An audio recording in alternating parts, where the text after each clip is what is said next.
நான் இத சுத்தமா மறந்துட்டேன். ஸ்ரதனுக்கு இதுதான் ஃபர்ஸ்ட்டு எக்ஸ்பீரியன்ஸ் பஸ்ல அப்டின்னே வந்து சொல்லுவேன். இதுக்கு முன்னாடி கை குழந்தையா இருக்கும்போது ஒரு தடவ ட்ராவல் பண்ணியிருக்கோம். பட் வளர்ந்ததுக்கப்புறம் இதுதான் ஃபர்ஸ்ட்டு எக்ஸ்பீரியன்ஸ். நிஜமாவே அவன் இவ்ளோ என்ஜாய் பண்ணுவான் அப்டின்னு நான் நெனச்சு கூட பார்க்கவே இல்ல. பஸ்ல ஏறுனதுலேருந்து அவன என்னால கண்ட்ரோல் பண்ணவே முடியல. அவ்ளோ வந்து ஹேப்பியா சுத்தி சுத்தி வந்து அந்த பஸ்ஸ பார்த்துக்கிட்டே இருந்தான். ஏன்னா பெட்டெல்லாம் இருந்ததுனாலயா என்னன்னு தெரியல.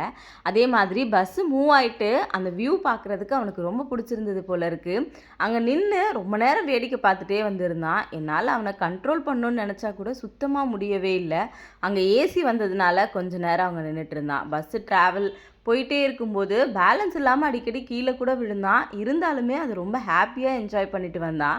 அத பார்க்குறப்ப எனக்குமே ரொம்ப ஹேப்பியா தான் இருந்துச்சு. ஷ்ரதனுக்கு பஸ்ல ட்ராவல் பண்றது இவ்ளோ பிடிக்குமா அப்படின்றது எனக்கு இப்ப தான் வந்து தெரிஞ்சுச்சு. மேபி இது பர்த்தா இருக்கிறதுனால அவன் இன்னும் ரொம்ப ஹேப்பியா வந்தான்னு நெனைக்கிறேன்.